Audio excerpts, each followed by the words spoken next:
大家好，歡迎翻嚟莊山頻道。喺重案解密第2集入面，周家怡飾演嘅杜太，佢同樣係大住個肚，應該差唔多都有8、9個月大。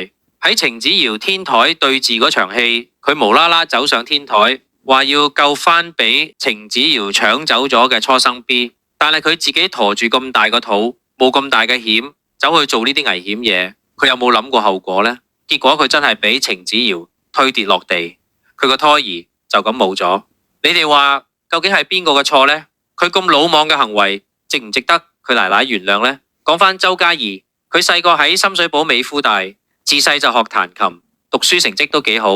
喺學校嗰陣仲係合唱團、舞蹈學會同埋籃球隊嘅成員。你唔好睇佢個樣好似斯斯文文，其實佢係一個熱愛運動嘅健將。佢唔止跳舞同籃球叻，跑步、滑水、行山，樣樣都精。佢96年中五畢業之後，去參加星工廠舉辦嘅跳舞比賽，結果贏咗，仲簽咗1年舞蹈員合約。做演員之前，佢幫過李克勤、黎明同陳小春做兼職演唱會伴舞，同時進修設計課程。去到1998年，周家怡想進修戲劇表演，喺朋友提議之下，抱住試客嘅心態，報讀無線電視藝員訓練班，同屆同學有林婉瑩、任廣秀、關仲銘佢哋。佢喺1998年畢業之後，加入無線做基本合約藝員，起初一直係做配角。同年跳舞出身嘅藝人鄭祖知佢有跳舞底子，就邀請佢喺1998年參演電影《行運一條龍》。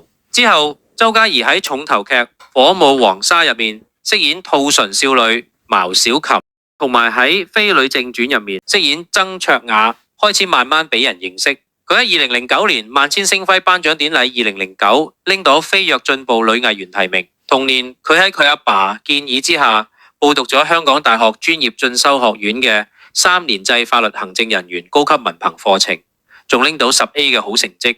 2012年王維基揾佢加盟佢嘅香港電視網絡港視，簽咗4年合約。佢喺劇集《導火新聞線》入面第一次擔正做女主角，亦係佢喺港視拍過唯一一套劇。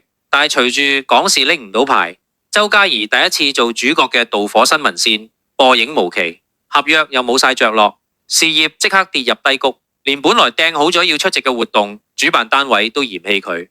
喺呢段時間，佢不斷去電影試鏡揾機會，都有返大陸拍劇。當時好姊妹佘詩曼都有暗中幫佢喺唔同人面前推薦佢。《導火新聞線》喺2015年喺網上播出，周家怡憑住方盈呢個角色，喺網民票選嘅虛擬頒獎禮高登艾美獎入面贏得最佳女主角。佢受訪嗰陣話好多謝網民賞識，之後佢再喺 HKTV Fans Club 投票活動獲選做最佳女主角。佢喺導火新聞線嘅出色表現得到電影導演莊文強賞識，之後獲邀參演電影無雙。2016年佢主演 ViuTV 開台劇瑪嘉烈與大衛系列，飾演女主角瑪嘉烈。2019年周家怡帶埋由港視時期就跟住佢嘅經理人一齊簽約英皇娛樂，成為旗下演員。同年憑電影無雙何慧南一角獲提名第38屆香港電影金像獎最佳女配角。雖然最後輸咗俾惠英紅，但係佢憑呢套戲奪得第25屆中國電影華鼎獎最佳女配角。2020年周家怡再接拍無線台慶劇《星空下的仁醫》，擔任第2女主角，飾演小兒外科副顧問醫生麥凱琪。其演出受到網民注目，周家怡憑住呢套劇首度入圍萬千星輝頒獎典禮2021最佳女主角、馬來西亞最喜愛 TVB 女主角同埋最受歡迎電視女角色最後10強。第2年佢再次接拍 ViuTV 劇集《反起跑線聯盟》，並喺2023年度拍埋續集《反起跑線聯盟2》，飾演一個有個小朋友嘅溫柔媽咪。大家又覺得周家怡今集嘅演出收唔收貨呢？歡迎留言分享。如果大家都中意睇重案解密，請幫我撳過訂閱掣，咁就唔會錯過下條片啦。